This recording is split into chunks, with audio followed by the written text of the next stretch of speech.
네, 하나님께서 오늘 저희에게 주실 말씀은 누가복음 15장 8절에서 10절 말씀입니다. 누가복음 15장 8절에서 10절 말씀입니다.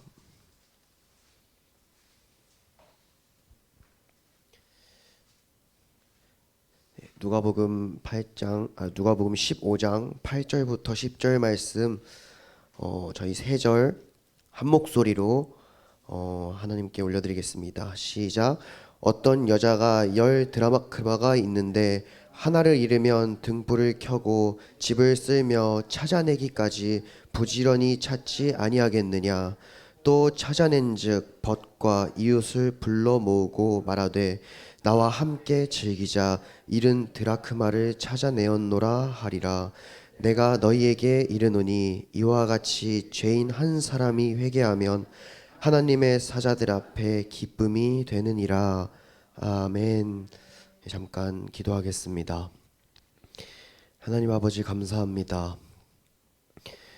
오늘 저녁에도 하나님의 말씀을 듣기 위해 이 자리까지 저희를 불러주시니 너무나도 감사드립니다. 하나님, 이 시간 선포되는 말씀이 하나님께서 우리에게 하고 싶은 말씀으로 우리가 착한 마음으로 받을 수 있게 도와주시고 부족한 종을 앞에 세우셨으니 주님 참 담대하게 하나님의 말씀을 선포할 수 있게 도와주시옵소서. 아버지, 끝나는 시간까지 우리와 함께 계실 줄 믿으며 살아계신 예수님의 이름으로 기도합니다. 아멘. 네, 우리 앞으로만 인사 나누겠습니다. 사랑합니다. 축복합니다. 네, 오늘 저희가 나눌 말씀의 제목은 한 사람이 회개하면입니다. 다 같이 하겠습니다. 한 사람이 회개하면. 네, 오늘 말씀의 배경은 이렇습니다. 예수님께서 당시 미움을 받던 소외되었던 세리와 죄인들과 식사를 하시고 있었는데 그 모습을 본 바리새인과 사두개인들, 서기관들의 비판으로 시작이 된 말씀입니다. 15장 1절부터 2절 저희 한 목소리로 읽겠습니다. 시작. 모든 세리와 죄인들이 말씀을 들으러 가까이 나아오니 바리새인과 서기관들이 수군거려 이르되 이 사람이 죄인을 영접하고 음식을 같이 먹는다 하더라. 아멘. 바리새인과 서기관들은 예수라는 자를 가뜩이나 싫어하는 상태였습니다. 그런데 자기들이 마침 싫어하는 세리와 죄인들과 밥을 먹는 것이 마음에 들지 않았습니다. 예수님이 가뜩이나 싫었는데 본인들이 가뜩이나 싫어하는 사람과 식사를 하는 모습을 보고 비판을 하기 시작했습니다. 예수님은 그 모습을 바라보며 그들에게 세 가지 비유로 말씀하셨는데, 첫 번째 비유가 잃어버린 양의 비유, 두 번째 비유가 잃어버린 드라크마의 비유, 세 번째 비유가 잃어버린 탕자의 비유입니다. 오늘 우리가 본 말씀은 두 번째 비유인 잃어버린 드라크마의 비유입니다. 성도님들, 혹시 드라크마가 어떻게 생겼는지 알고 계십니까? 드라크마는 동전인데 은화입니다. 무게가 저희 나라 100원짜리랑 0. 몇 그램밖에 차이가 나지 않습니다. 그리고 이 드라크마는 그 당시 노동자들의 하루 일당이었습니다. 그런데 오늘의 비유 속에 나오는 여자가 드라크마가 원래 10개 있었다고 예수님께서 말씀하셨습니다. 하지만 무슨 일인지 드라크마 1개를 잃어버렸고 이 여자는 그 잃은 드라크마를 부지런히 찾기 시작했습니다. 저희 말씀 다시 읽어볼까요? 누가복음 15장 8절 다 같이 읽겠습니다. 시작. 어떤 여자가 10 드라크마가 있는데 하나를 잃으면 등불을 켜고 집을 쓸며 찾아내기까지 부지런히 찾지 아니하겠느냐. 아멘. 이 여자가 그냥 찾는다라는 표현이 아니라 찾아내기까지, 이것을 찾을 때까지 포기하지 않는다고 성경은 나와 있습니다. 그리고 등불을 켜고 집 안을 쓸며 부지런히 찾았다고 말을 하는데, 우리야 만약에 물건을 잊어버리면 방에 불을 켜거나 핸드폰 후레쉬를 통해서 찾을 수 있지만, 이 당시 팔레스타인 지역은요, 집의 대부분에 창문이 있지 않았습니다. 혹은 있더라도 환기를 위한 자그마한 창문이 있었기 때문에 불빛이 거의 들어올 수 없었습니다. 그런데 이 여인은 등불을 켰다고 나와 있습니다. 이 여자가 물건을 찾기 위해서 첫 번째로 하는 행동은 등불. 그런데 이 등불을 먼저 켜기 위해선 여자는 먼저 기름을 찾았을 것이고, 기름을 등불에 부었을 것이고, 등불에 불을 붙이고 돌아다녔을 것입니다. 우린 여기서 한 가지 기억해야 됩니다. 이 여자는 기름을 사용했습니다. 그리고 열심히 찾아 돌아다녔을 거예요. 이 당시에는 횃불같이 걸어놓는 게 아니라 등불이 약간 램프같이 생겼는데, 이 여자가 또 방을 쓸었다고 나와 있는데, 이 램프에서 기름이 흐르면 큰일이 나기 때문에 아마 잠시 옆에다 두고 빗자루로 뭐 이렇게 아래 있으면 아래를 쓸던가 이렇게 해서 찾았을 것으로 생각이 됩니다. 그런데 여자는 결국 부지런히 자신의 노력을 다해서 드라크마를 찾아냅니다. 그리고 얼마나 이 드라크마를 찾은 것이 기쁜지 사람들을 불러 모았다고 나와 있습니다. 누가복음 15장 9절 다 같이 읽겠습니다. 시작. 또 찾아낸즉 벗과 이웃을 불러 모으고 말하되 나와 함께 즐기자, 잃은 드라크마를 찾아내었노라 하리라. 아멘. 자, 우리는 여기서 한번 생각해 볼 필요가 있습니다. 당시 한 드라크마가 누구의 얼마나 가치가 있었냐면, 제가 아까 말씀드렸는데 당시 노동자의 하루 일당, 지금으로 우리나라로 치면은 아마 8만 원에서 한 10만 원 정도 되는 가치일 것 같습니다. 그 우리는 한번 생각해 볼까요? 여러분의 만약에 집에 현금 100만 원이 있었습니다. 그리고 어느 날 내가 이 100만 원을 열심히 벌어가지고 돈을 세봤는데 10만 원이 비어 있습니다. 그럼 첫 번째로 누군가가 내 돈을 가져간 게 아닌가, 집안 사람들을 이렇게 의심하기 시작합니다. 제가 지갑에 이렇게 돈 넣고 다니잖아요. 고등학교 때 넣었는데 제가 아무 생각 없이 제 방 문을 열었는데 제 동생이 제 지갑에서 돈을 꺼내고 있더라고요. 아, 누가 가져갔을 수 있겠구나. 이 여인. 우리의 입장에서 10만 원이 비었으니까 누군가 가져갔을 수도 있겠구나. 아니면 집에 아무도 없는 상황이라면은 이 10만 원을 어디로 갔는지 모르게 다시 한번 천천히 세보겠죠. 처음에는 1, 2, 3, 4 세다가 10만 원이 비어. 하나, 둘, 셋. 이렇게 세지 않겠습니까? 그리고 없으면 당연하게도 우리도 그 잃어버린 10만 원을 찾으려고 열심히 찾겠죠. 자, 그러면 10만 원 찾았어요. 그러면 충분히 기뻐할 수 있어요. 우리는 생각할 수 있어요. 내가 하루 열심히 벌었는데 충분히 기쁘죠. 이 여인의 마음이 이해가 가요. 그런데 여인은 기쁜데 얼마나 기쁜지 내 벗과 이웃을 불러 모아서 잔치를 열었대요. 여러분 10만 원 찾으면은 옆 사람에게, 우리 교회 사람들에게 우리 집 와가지고 잔치를 엽시다라고 혹시 하나요? 아니란 말이에요.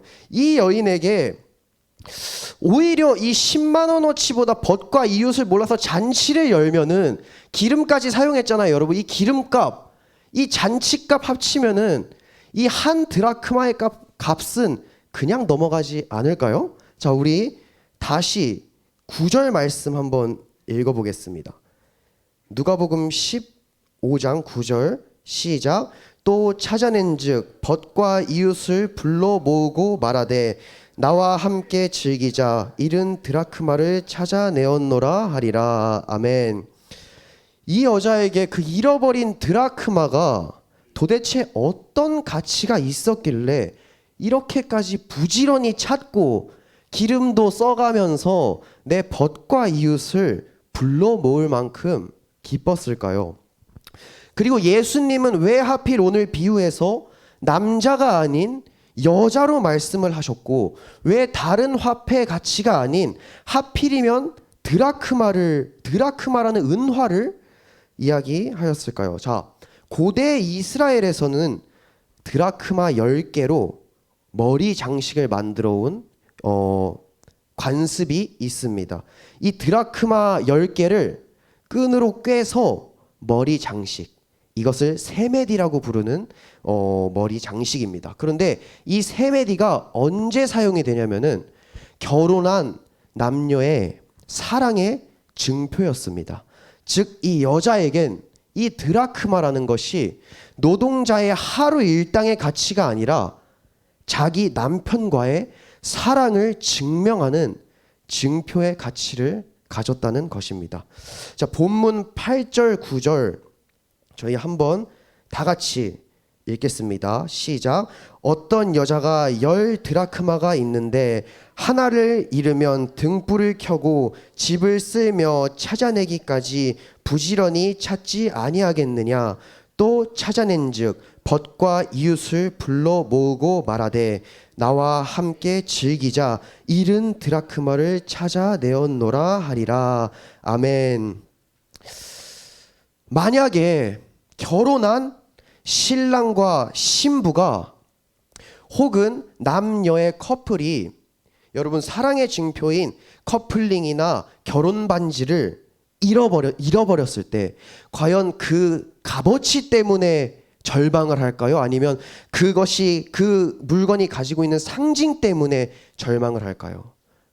그 상징 때문에 절망을 할 것입니다. 그리고 그 반지를 찾았을 때 그 반지의 순수한 가격 때문이 아니라 그 사람과 나와의 가치, 증명할 수 있는 그 정도의 가치 때문에 오히려 더 즐거워할 것입니다. 그래서 이 여자는 오늘 사람들을 불러 모아서 잔치를 베풀 만큼 기뻤던 것입니다.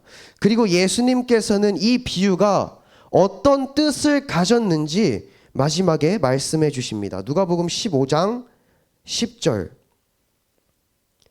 네, 다 같이 읽겠습니다. 시작. 내가 너희에게 이르노니 이와 같이 죄인 한 사람이 회개하면 하나님의 사자들 앞에 기쁨이 되느니라. 아멘.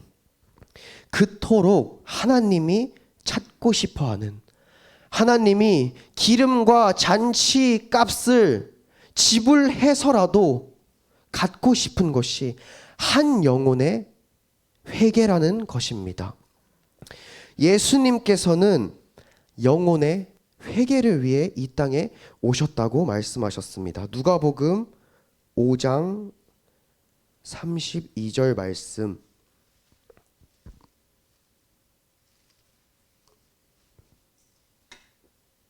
누가복음 5장 32절 말씀.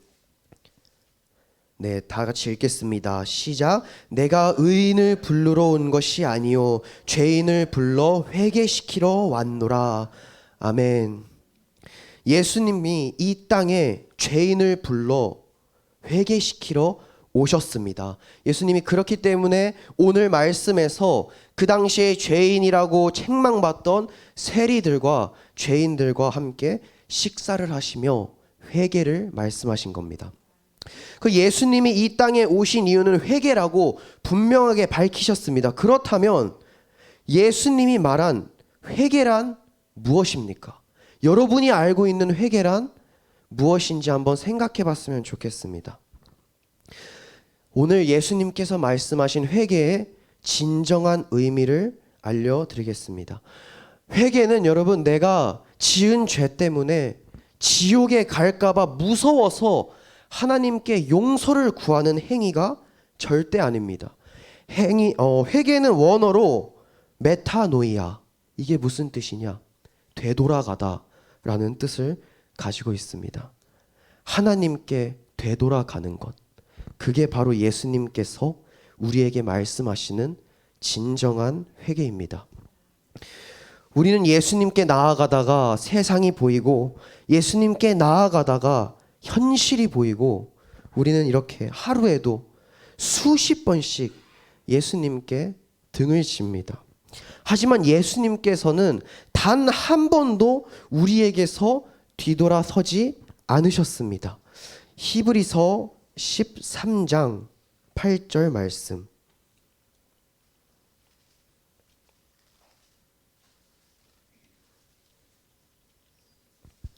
히브리서 13장 8절입니다.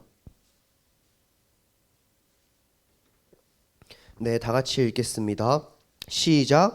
예수 그리스도는 언제나 오늘이나 영원토록 동일하시니라. 아멘.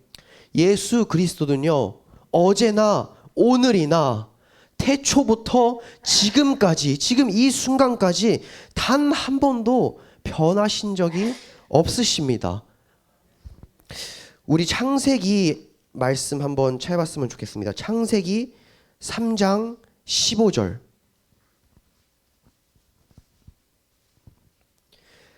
창세기 3장 15절.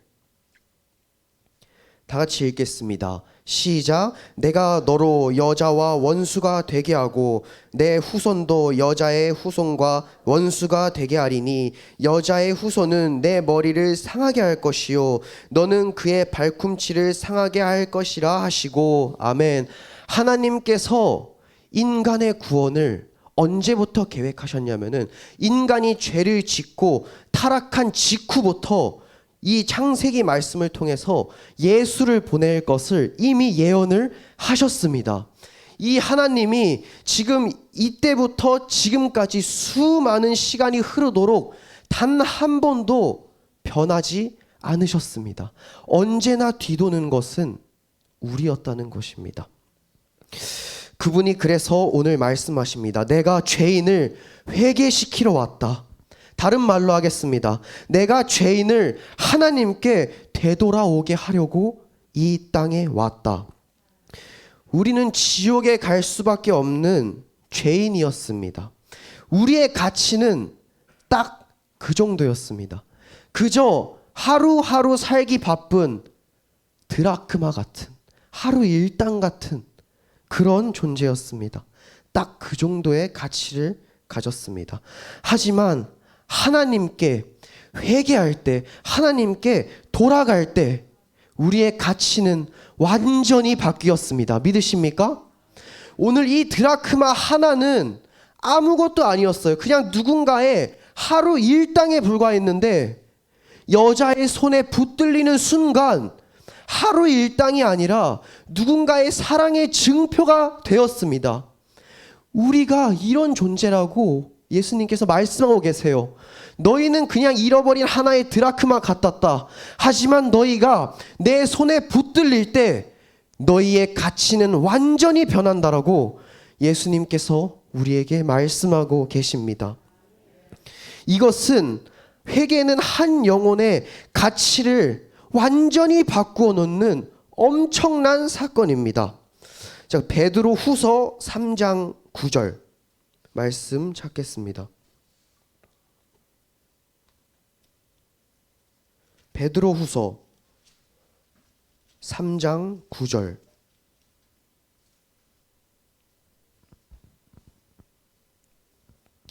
네, 다 같이 읽겠습니다. 시작. 주의 약속은 어떤 이들이 더디다고 생각하는 것 같이 더딘 것이 아니라 오직 주께서는 너희를 대하여 오래 참으사 아무도 멸망하지 아니하고 다 회개하기에 이르기를 원하시느니라. 아멘. 이 말씀에서 하나님은 말씀하고 계세요. 하나님은 특정 사람들에게만 회개를 원하시는 게 아닙니다. 하나님은 당장에 예수님을 재림시키셔서 우리가 그토록 말하는 마지막 날, 그 날을 오게 하실 수도 있으십니다. 하지만 하나님께서는 모든 인류가 하나님께 돌아오기 위해서, 하나님께 회개하기를 원해서 그 날을 미루고 오늘날까지도 계속 미루고 참으시고 계십니다. 하나님은 오늘도 내일도 그분께 돌아오시기를 계속 원하시는 분입니다. 저희 마지막 말씀 한번 찾아보겠습니다. 호세아 14장 2절.